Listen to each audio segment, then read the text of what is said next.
pumpkins.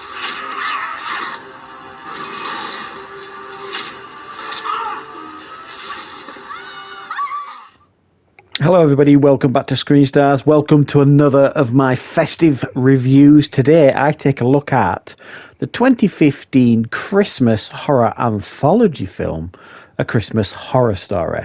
Now with this being a horror anthology film, there's a number of directors and a number of stars, but probably the most notable name that you will recognise is of course William Shatner, Captain Kirk himself.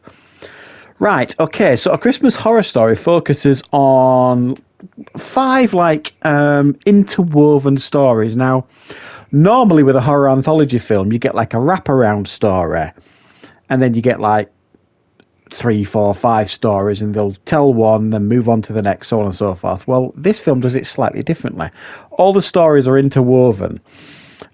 So you don't get one complete story and then move on to the next. You kind of get 5-minute chunks of each story until the story is completed, and they kind of interwove throughout the film.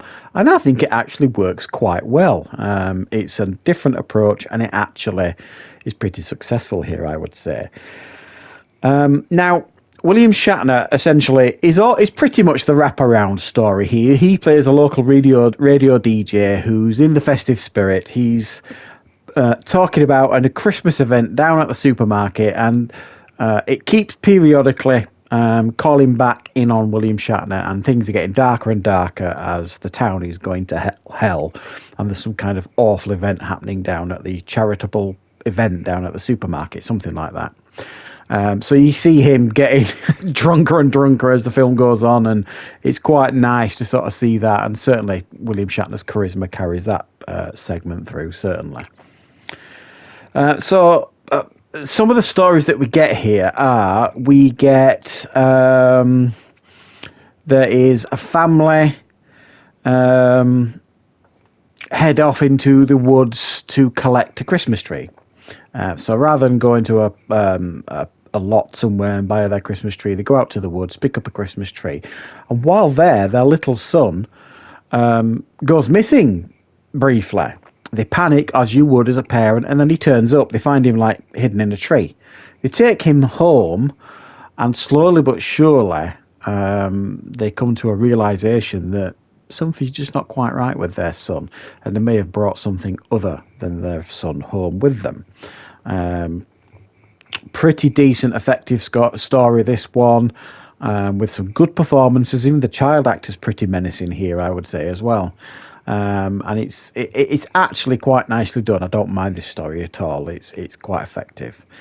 Another one of the stories is a family, mum, dad, 2 children, go and visit an elderly relative, a quite well-off elderly relative, in order for the father to try and scam her for some money for his failing business.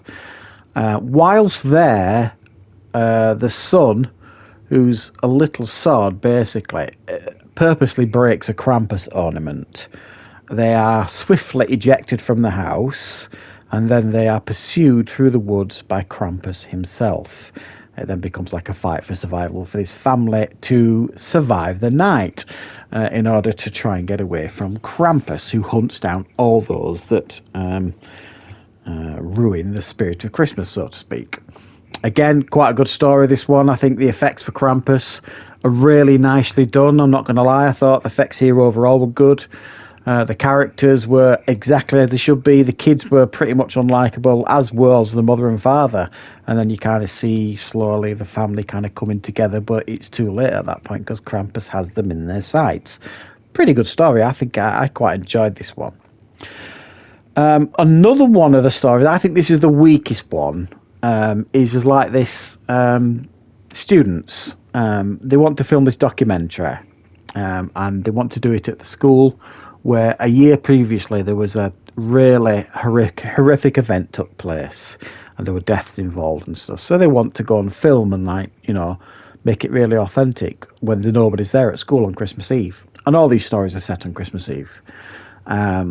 So they break into the school basically with some spare keys, head down into the basement, start filming, and as you can imagine, this is a supernatural tale, this one. The spirits of those previously that were there come back to kind of take their revenge on them, sort of thing. the setup of this one's decent. I think the story itself was fairly predictable and not overly frightening or anything like that. I just thought it was pretty generic, this one. Not bad, so to speak, and the performances certainly weren't bad. I think it's probably though the weakest story on display here. And for me, the best story that we get here is the one about Santa at the North Pole, where there is an outbreak and all his elves turn into zombies, essentially. So we see Santa getting all badass and, you know, taking out all his elves because they've all gone zombified. And it's as mad as it sounds. It's really good. The good effects as well, but it's also quite funny, this one. Because you got these elves who've been turned and corrupted into these creatures. These previously sweet and lovely creatures, obviously, these elves, making presents for all the kids in the world, now swearing like sailors at Santa and really being horrible and horrific. It's quite funny. And I think the guy that plays Santa, who is George Boozer, does a really fabulous job, in fact. I think he's a very good Santa. And it ties in as well, this story, brilliantly to the William Shatner segment. And if you've not seen the film, I won't spoil how it does. But it's really nicely done. And you could argue as well it ties in with this Krampus story as well. So I think this is a pretty good horror anthology film.